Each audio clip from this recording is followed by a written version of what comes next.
Olá, primeira série do ensino médio. Sou o André, professor de Biologia. No vídeo de hoje nós vamos falar sobre membrana plasmática, o seletivo envoltório celular. Vamos lá?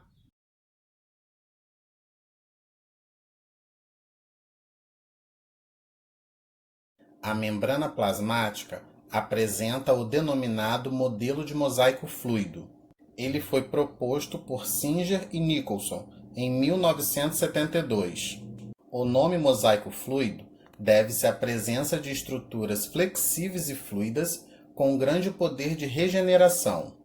A membrana plasmática é quimicamente constituída por lipídios, glicolipídios, colesterol e fosfolipídios e proteínas, e por isso é reconhecida por sua composição lipoproteica. Os fosfolipídios estão dispostos em uma camada dupla, a bicamada lipídica. Elas estão conectadas às gorduras e proteínas que compõem as membranas celulares. Os fosfolipídios apresentam uma porção polar e outra apolar. A porção polar é hidrofílica e volta-se para o exterior. A porção apolar é hidrofóbica e voltada para o interior da membrana. Os fosfolipídios movem-se, porém, sem perder o contato. Isso permite a flexibilidade e a elasticidade da membrana. As proteínas presentes na estrutura da membrana plasmática desempenham uma série de funções importantes para a célula, estando relacionadas, por exemplo, com o transporte de substâncias, comunicação entre as células vizinhas e atividades enzimáticas. Podemos classificar as proteínas presentes na membrana plasmática em dois grupos principais: proteínas integrais e proteínas periféricas. As proteínas integrais são aquelas que penetram na bicamada lipídica. Algumas atravessam completamente a membrana, as chamadas proteínas transmembrana. A proteína transmembrana pode passar uma vez pela membrana ou então atravessá-la várias vezes. As membranas periféricas são aquelas que não penetram na membrana plasmática, estando apenas conectadas a essa estrutura fracamente.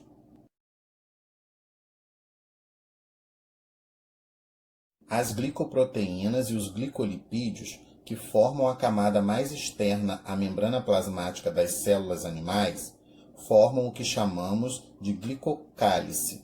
O glicocálice é importante para reconhecimento entre as células, funciona como barreira de proteção e retém nutrientes e enzimas ao redor da célula. Nas células vegetais, o envoltório mais externo à membrana é a parede celular, também conhecida como membrana esquelética ou celulósica, por ser constituída basicamente de celulose. Nas células mais jovens, a parede celular é bastante delgada, sendo chamada de primária.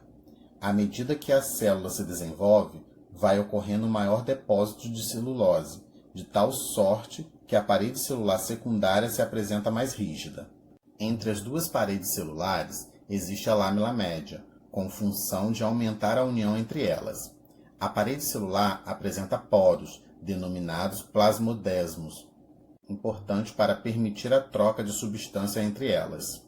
Células de bactérias e de fungos também apresentam parede celular. Nas bactérias, a parede celular é formada basicamente por peptídeo-glicanos, aminoácidos associados a carboidratos, e nos fungos, de quitina, polissacarídeo nitrogenado.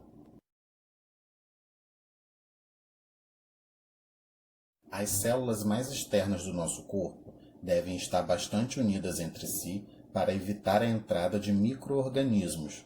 As células intestinais devem apresentar uma grande superfície para facilitar a absorção de nutrientes.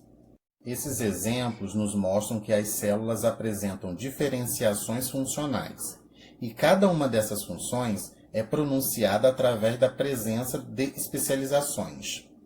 Para evitar a entrada de micro-organismos ou substâncias indesejadas, os tecidos de revestimento apresentam desmossomos, especializações encontradas entre células adjacentes com funções de aumentar a aderência entre elas. As células intestinais têm uma grande superfície de contato com o meio, luz do intestino, graças a microvilosidades, irregularidades microscópicas da membrana, e também as vilosidades, irregularidades da parede do próprio órgão. Isso garante uma grande capacidade de absorção do órgão.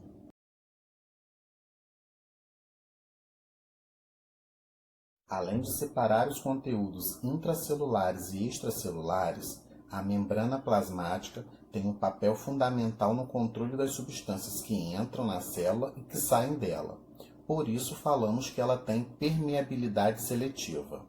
O transporte da membrana, no entanto, não é um trabalho simples, sendo em alguns casos necessários o gasto de energia, dizendo que o transporte é passivo quando não envolve gasto de energia, e ativo quando ocorre gasto de energia.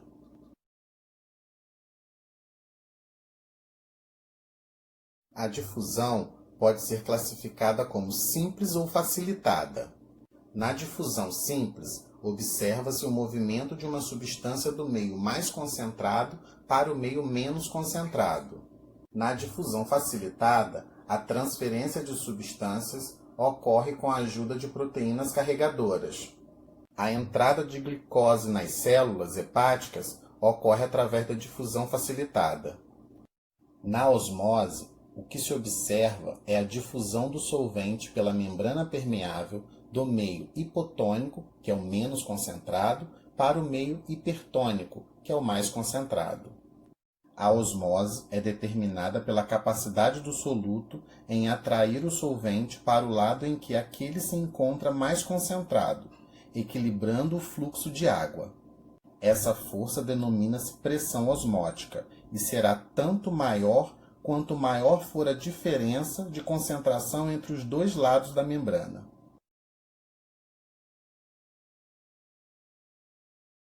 Refere-se aos transportes através da membrana plasmática que dependem de gasto energético.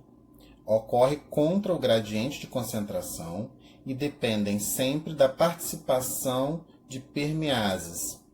Em condições fisiológicas, células humanas mantêm uma maior concentração de potássio no meio interno, enquanto a concentração de sódio é maior no meio externo. Para isso, utilizam uma proteína de membrana denominada bomba de sódio-potássio. Nesse processo, ocorre o bombeamento de íons contra o gradiente de concentração. Na bomba de sódio-potássio, ocorre o bombeamento de sódio para fora da célula e de potássio para o seu interior.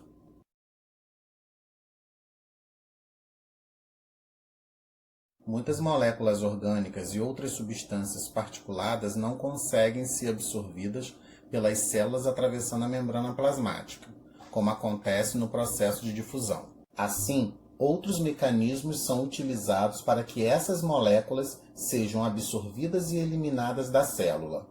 São eles a endocitose e a exocitose, respectivamente.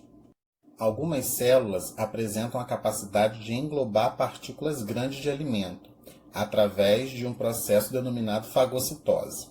Para isso, emitem expansões citoplasmáticas, os pseudópodes, com os quais envolvem e interiorizam as partículas disponíveis no meio.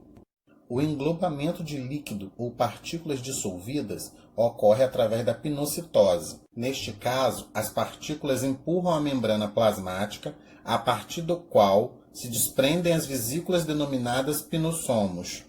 Os processos de fagocitose e pinocitose são genericamente chamados de endocitose. A eliminação de substâncias da célula ocorre por exocitose. Substâncias de excreção e restos da digestão são temporariamente armazenados em vesículas membranosas. Ao aproximarem-se da membrana das células, essas vesículas fundem-se a elas e liberam seus conteúdos. No caso da eliminação dos restos da digestão, o processo é conhecido também como plasmocitose. Então, primeira série do ensino médio, caso tenham alguma dúvida, me procure na plataforma digital, que estarei de plantão toda segunda, terça e quarta, sempre de 8 às 12, exceto feriado. Tchau!